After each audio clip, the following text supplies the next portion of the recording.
បងប្អូនអើយតាណែណាត្រង់បាននេះបងប្អូនអើយនិយាយពីថាដើមថៃថាបងប្អូនហើយដាំនិយាយពីថាអត់មានដាក់ជីដាក់អាចគោសូម្បីបន្តិចទេណាដាំប្រភេទដីខ្សាច់គឺដោះល្អបើមិនល្អតែជួនគាត់អត់ទិញមកថែមទេបងប្អូនចាទិញមកឈប់ហើយមាន13ឈប់ចាខ្ញុំតានីឲ្យសម្រាប់បងប្អូនដែលមានបញ្ហាជាប់អាចរួយអត់មានពេលមើលថែស្បែកខ្លួនឯងចង់បានស្បែកសយ៉ាងពិតប្រាកដចាហារីផ្លាសិនតាសំឡើងទៅតងសុកដាំបងប្អូនចាញ៉ាំហើយខ្លុំបានតែស្បែកសមុខសស្អាតបំបត្តិជាប់អាចរួយជាពិសេសញ៉ាំគូជាមួយគ្រូតាយុតិគឺបកាយលេខ1អ្វីដែលសំខាន់បងប្អូនរសជាតិឆ្ងាញ់ខ្លាំងឆ្ងាញ់មែនតែនហ្មងចាហើយស្បែកយើង5ថ្ងៃមកទៅដល់ឡងទុនឡងនៅសម័យវាជ្រុះចាជាពិសេសតែមុខឡងម៉ត់ខោខំតែម្ដងលេដែលធ្លាប់លាបពីមុនអត់សូវថ្លៃចឹងនៅពេលញ៉ាំហារីផ្លាគឺខាងមុខយើងគឺរលងម៉ត់ខោធម្មតាចាមានប្រូម៉ូសិនពិសេសបងប្អូនជាពិសេសជា3ឈុតតែជនយើងភាគច្រើនត្រឡប់មកទិញវិញ3ឈុតមានតម្លៃពិសេសជូនតែម្ដងចាជំនាញខ្ញុំហើយបងប្អូនខ្លាំងមែនតើនេះបងប្អូនចានិយាយពីថាបងប្អូនថ្លៃខ្ញុំបងប្អូនអើយថតមើលថៃថៅឲ្យមើលតែមានស្អីចាបងថ្លៃម្នាក់នេះចាកំពុងតែអត់មានបន្លែធម្មជាតិត្រូវការបន្លែធម្មជាតិហាឥឡូវបន្លែយើងយ៉ាងថ្លៃដែរណាបងប្អូនចាអញ្ចឹងហើយបងប្អូនអើយនិយាយពីថាទំនងសាហាវមែនតើដកមកភ្លាមនៅឃើញថាអូយល្អខ្លាំងមែនតើហើយក៏ប្រាប់ថាចាកុំភ្លេចដកផ្ញើបងថ្លៃផងបងប្អូននេះនិយាយពីថាល្អខ្លាំងមែនតើយូរទៅគឺអត់មានជាតិគីមីសូម្បីតែ 1% ដាំនេះលក់អត់បងប្អូនអត់ដឹងទេម្ចាស់គេដាំលក់ឬក៏អត់ដឹងដែរប៉ុន្តែចាគឺត្រូវតែចារស់រាន់ថ្ងៃនេះគេឈប់សម្រាកមួយថ្ងៃហើយថ្ងៃនេះគេមកធ្វើការវិញស្រាប់ប្រាប់ពីព្រលឹមពីយប់មកពីដណ្ដប់យប់មិញហ្នឹងប្រាប់គេថាកុំភ្លេចថៃថៅចាអូយបងប្អូនល្អបងប្អូនដឹងអត់ថាជាមួយនឹងថៃថៅរបស់យើងហ្នឹងត្រូវតែធ្វើអីបានឆ្ងាញ់ព្រោះវាធម្មជាតិអញ្ចឹងបងប្អូនរបស់ធម្មជាតិល្អអញ្ចឹងដល់ពេលឃើញល្អពេកចានិយាយពីថាអត់ហ៊ានថានឹងត្រូវធ្វើអីហ្មង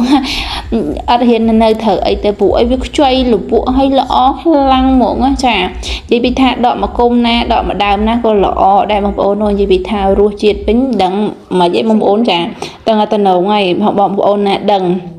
ចានិយាយពីថាបន្លែគេមានគ្រប់មុខបងប្អូនចាតាំងពីស្ពៃតាំងពីថៃថៅចាអូយបងប្អូនអ្នកឃើញនិយាយពីថាលៀងហើយនិយាយពីថាគុលនេះខ្ចីមែនតែនហ្មងចាហើយខ្ញុំនឹកឃើញរឿងមួយមុខទេជាមួយនឹងថៃថៅហ្នឹងគឺថាធ្វើជ្រក់ញ៉ាំបងប្អូនចាធ្វើជ្រក់ថៃថៅចាដើមនេះក៏ធ្វើជ្រក់ដែរចាតែដើមនេះយើងដាំទឹកស្រស់អីចឹងទៅដាំអំបិលអីចឹងធ្វើជ្រក់អីចឹងណាចាហើយជាធម្មតាថៃថៅយើងស្លតែប៉ុណ្ណឹងចាចឹងមុខម្ហូបរបស់យើងមានតែប៉ុណ្ណឹងជាមួយនឹងដើមថៃថៅតែវាសំខាន់វាដោះល្អខ្លាំងមែនតែនហ្មងចាយូរទៅខ្ញុំឃើញហ្មងបងប្អូនឃើញអត់ទីពីថាសហ្មងឲ្យស្អាតទៀតចាសឲ្យស្អាតចេះខ្លាំងមែនតែនហើយសំខាន់ណា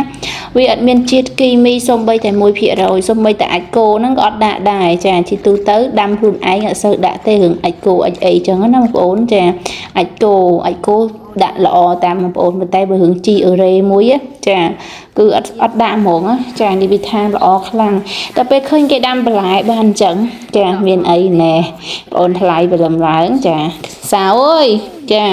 ថៃថៅម្ដងហើយចាបានថៃថៅនេះមកកដប់ទៅអ៊ុយល្អខ្លាំងណាបងប្អូនបានឃើញនិយាយពីថាញាក់សាច់ហ្មងចានេះកាមេរ៉ាយើងមិនសូវភ្លឺផងចានេះរៀងជប៉ុនតិចហីព្រោះថ្ងៃម៉ោង11 12ហីបាន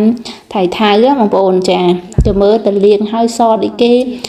ប្រាក់មកអត់ចាបងប្អូនសាក់មើលទាញមើលថាថៃថៅអញ្ចឹងពេលលៀងឲ្យសអត់ចាសំខាន់ធម្មជាតិដែរបងប្អូនចាតំណងញ៉ាំណាចាយំទៅអញនិយាយខ្ញុំអត់ដែលឃើញគេដាំថៃថៅណាបងប្អូនចានៅអ្នកនៅស្រុកស្រែមែនតែអត់តែឃើញគេដាំថៃថៅទេចាអញ្ចឹងឥឡូវនេះយើងបើកឱកាសឲ្យខ្លួនឯងលៀងមួយថៃថៅលៀងអីចេះមកបងប្អូនចាទេតំណងខ្លាំងហ្មងណា